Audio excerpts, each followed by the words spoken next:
Peu de gens connaissent Guillaume Dustan, qui est un écrivain mort, je crois, il y a une bonne dizaine d'années. Un écrivain assez controversé, gay, qui a beaucoup marqué la littérature française. Je n'allais pas très bien. Il m'était arrivé un nombre de merde invraisemblable et j'avais vraiment besoin de parler. Fallait que ça sorte. Alors j'ai décidé d'aller voir un psy, avec un seul objectif, tout dire.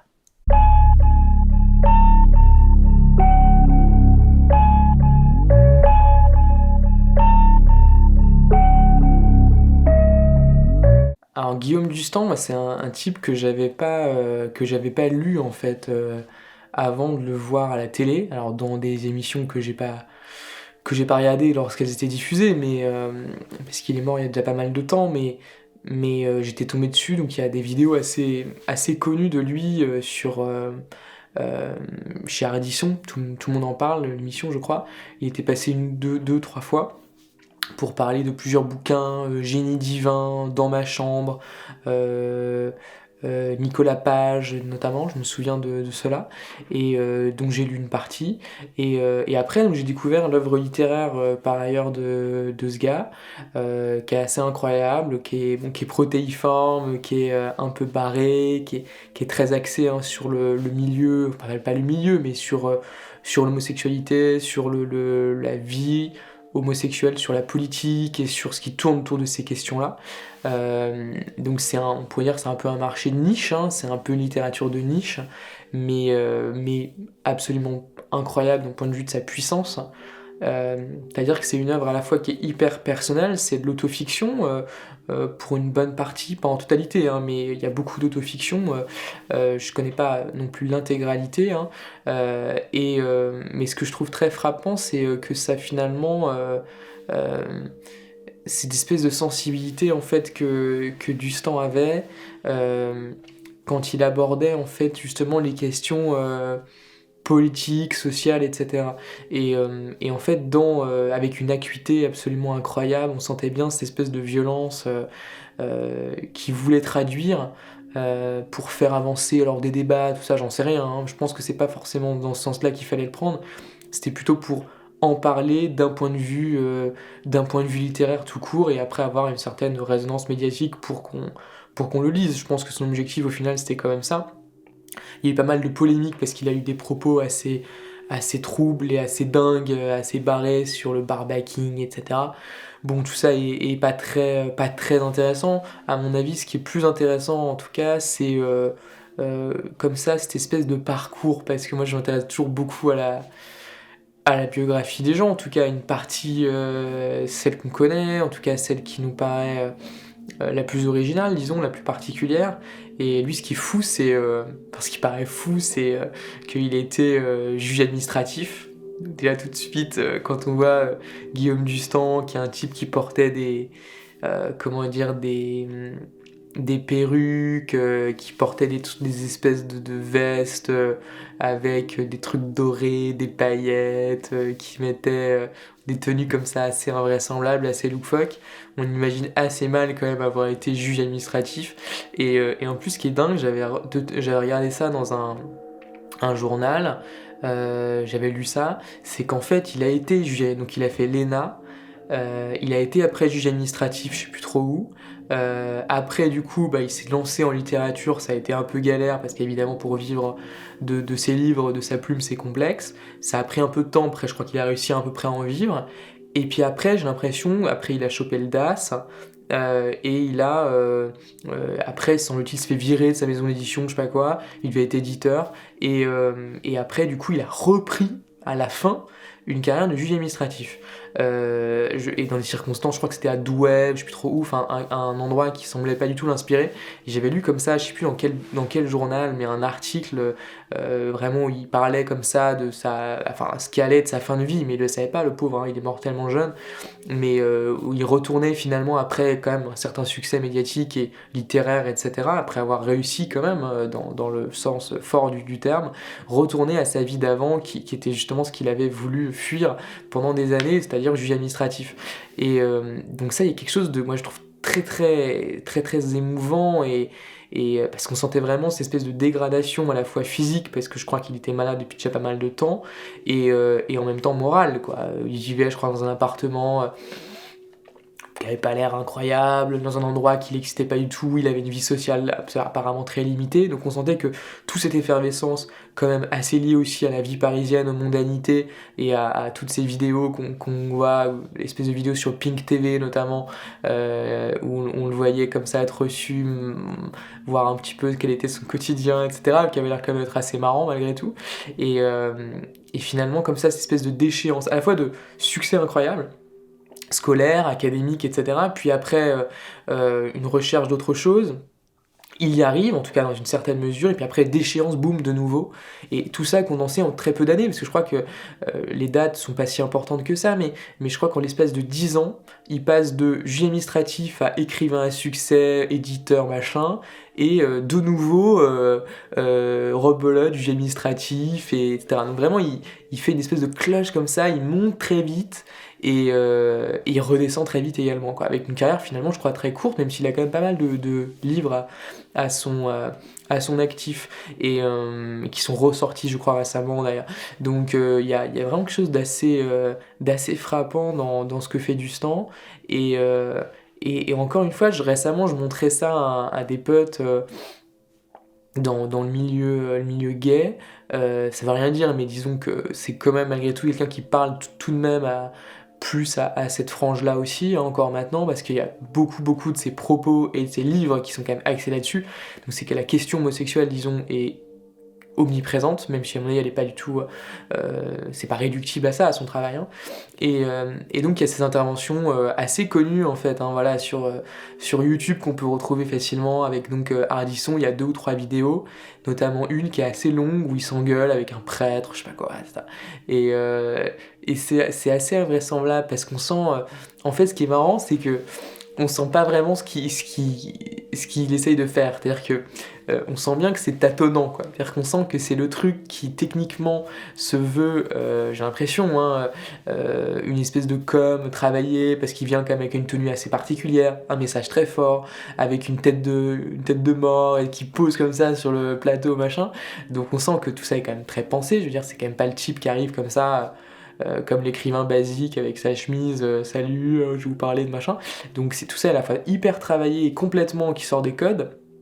Et en même temps, c'est un bordel total parce qu'il a des propos invraisemblables, il soutient des écrivains qui sont indéfendables, il soutient des thèses qui sont indéfendables, qui sont même complètement absurdes, même quand on pourrait écrire. Enfin, le Barbaking, c'est quand même un truc, je sais pas, j'ai quand même du mal à comprendre vraiment encore ça, mais. Mais donc voilà, cette espèce comme ça de côté ultra improvisé en fait, derrière une apparence de calcul. Et d'ailleurs j'ai vu il y a pas très longtemps à Beaubourg une rétrospective en fait de son travail. Et en fait c'était pas vraiment sur son travail littéraire, c'était sur ce qu'il avait fait. En fait il avait fait des espèces de vidéos, des petits films en fait avec un caméscope. Donc je pense que ça remonte à quand même pas mal d'années, hein, peut-être des années 90-2000, donc c'est quand même assez vieux. Donc c'est clairement pas les moyens d'aujourd'hui.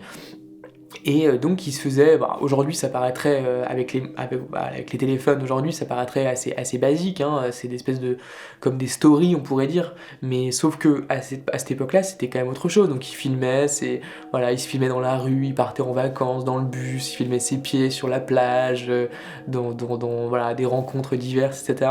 Et en fait c'est vachement bien, parce qu'il faisait tout ça sans montage, parce qu'il voulait un truc très minimaliste, donc sans montage, donc il y a pas de son, il n'y a pas de montage non plus, c'est-à-dire qu'il coupe rien, c'est-à-dire que quand il coupe la caméra, bon bah ça veut dire que c'est la fin du plan, mais il va pas aller couper le plan après en post-production, quoi. Donc espèce de truc très minimaliste et expérimental, mais qui en disait quand même assez long sur cette espèce comme ça de quête artistico, médiatico-politique, etc. Enfin, pourquoi je dis politique? Parce qu'il a quand même beaucoup de thèmes politiques qu'il a abordés malgré tout, et y compris des thèmes très importants, hein, sur voilà, les droits des gays, sur les droits des femmes. Donc il a été tout à fait je veux dire, lucide sur pas mal de combats en cours et qui sont toujours en cours, hein, également, hein. Mais au-delà de ça, c'est vraiment comme la démarche esthétique, quoi. Faut pas recouvrir justement, je pense, le personnage, l'écrivain, par ces espèces comme ça de bruit un peu polémique qu'il a distillé et qui a fait aussi de lui une légende. Mais et aussi, je pense que ce que je trouve très beau aussi finalement, c'est, je crois d'ailleurs qu'il y avait quelqu'un de sa famille ou quelqu'un qu'il connaissait très bien qui s'était exprimé à ce sujet là-dessus, c'est que d'un côté, il était fasciné par le mainstream, on pourrait dire, donc TF1, je crois même que c'était, enfin pas forcément TF1, mais je crois même que c'était ça en tout cas, mais espèce de voilà, disons de bouillie culturelle, de divertissement un peu merdique, un peu bas de gamme, et en même temps, donc voilà, il était nourri de ça, un peu fasciné par ça aussi, j'imagine, hein, comme on peut être fasciné par aujourd'hui par Netflix, par j'en sais rien, les youtubeurs, on peut être fasciné par tout ça. Il y a une dimension fascinante parce qu'il y a une espèce comme ça de, de masse, on pourrait dire, et d'audience très important, donc forcément il y a quelque chose quand même d'assez troublant et étonnant.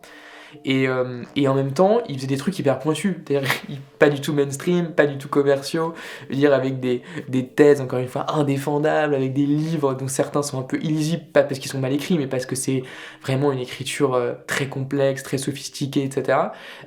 Et après, voilà, il était juge administratif, il a fait l'ENA, enfin, on n'est quand même pas non plus dans Monsieur Tout-le-Monde, quoi. Je veux dire, on est quand même dans la super élite, y compris sur un plan académique, intellectuel aussi, quoi. Donc, étrange, quoi, voilà, cette espèce de mix étrange, et qui du coup n'a pas vraiment pris, parce que ce qui est aussi frappant, moi j'avais lu un article qui m'avait donné envie de pleurer, qui était une espèce comment dire, d'analyse statistique, je sais plus par qui c'était publié, mais j'avais lu ça, qui montrait les ventes de Dustan, après sa mort et pendant sa vie. Et en fait, il avait vendu bien plus après sa mort que pendant sa vie, alors que d'ailleurs les chiffres dans les deux cas étaient relativement faibles. Mais ce que je veux dire, c'est que finalement, voilà, le vrai succès est arrivé après, et même là, il est quand même resté quand même mesuré. Mais voilà, c'est quand même cette espèce comme ça de violence. On sait que c'est pas un phénomène nouveau, je veux dire, il y a plein d'artistes qui sont morts, on sait très bien, qui sont morts dans le dénouement le plus total, et qui ont été révélés bien après leur mort, et il y a les exceptions sont plutôt les plus rares, en fait, hein. Donc Picasso, etc., c'est quand même des exemples assez rares. Mais donc, en fait, pourquoi est-ce que je disais ça? Oui, c'est que et donc la vente, effectivement. Donc c'est-à-dire, on sent bien que finalement, ce qu'il a cassé quand même finalement à un moment donné, bah, c'est la réalité commerciale des choses. Ça paraît con, mais c'est quand même un peu le nerf de la guerre.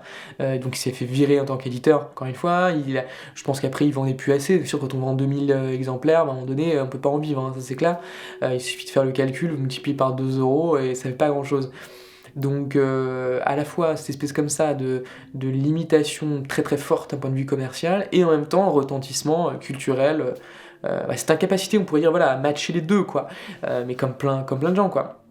Et, euh, et donc euh, et donc voilà, mais finalement on se dit, ce qui est étonnant, c'est moi ce qui me frappe aussi toujours chez les gens comme ça qui meurent aussi jeunes, c'est qu'est-ce que ça aurait été, qu'est-ce que ça aurait donné. Est-ce que du coup cette espèce comme ça d'envie d'être célèbre aussi leur est emmené vers une espèce comme ça de quête médiatique, il serait devenu, je sais pas, présentateur, il serait devenu quelque chose comme ça, pourquoi pas? Après tout, c'est pas complètement improbable. Ou alors, est-ce que il aurait fait des trucs plus pointus, des films d'arrêt d'essai, etc.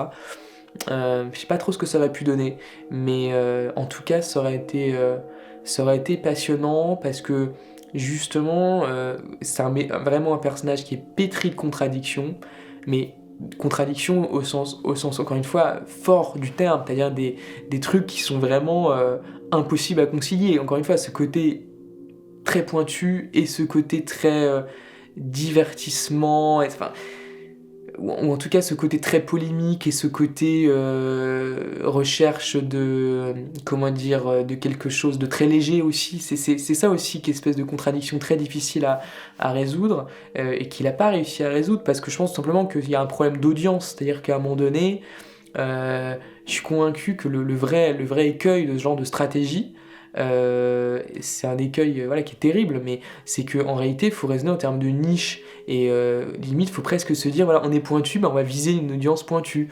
On est dans le truc léger, on va viser une audience légère. Mais si vous essayez de mixer les deux, bah, en fait, vous perdez les deux, parce que les gens pointus ne se reconnaissent pas dans l'aspect divertissant, et les gens plus légers se reconnaissent pas dans l'aspect pointu.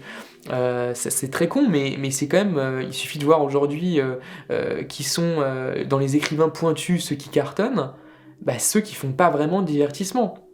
À ma connaissance, ceux qui sont plutôt des écrivains, quoi, voilà, des vrais écrivains. Et inversement, ceux qui sont dans le divertissement pur, ils peuvent pas s'amuser à faire un truc trop intello, ou trop, voilà, parce que sinon, ça serait mal vu. Donc, c'est une question de niche, une question purement de marketing, en fait. Et ce qui est marrant, c'est que finalement, il a voulu faire beaucoup de marketing, d'une certaine façon, dans le bon sens du terme, hein, dans le sens de vouloir inventer aussi d'un point de vue esthétique des approches nouvelles, etc., y compris de com', cité avec Ardisson, et en même temps, il s'est fait bouffer par, comme voilà, 95% des créateurs, hein, mais par justement le revers de la médaille, qui est la dimension très cynique, froide, quasiment algorithmique, on pourrait dire aujourd'hui.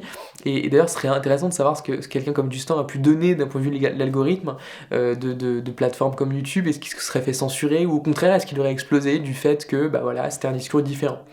Mais étonnant en tout cas, personnage absolument fascinant, et surtout on pourrait dire à l'intersection de deux mondes, parce que pareil, quelqu'un qui, bon, je sais pas, mais il est mort quand même très jeune, mais il y a quand même maintenant pas mal d'années, peut-être en 2005-2010, j'aurais dû regarder les dates, mais donc il était à l'intersection à la fois d'espèces comme ça de monde médiatique, et après avec l'avènement d'internet qui arrivait, mais qui n'était pas encore présent, et en même temps cet ancien monde, voilà, ce côté...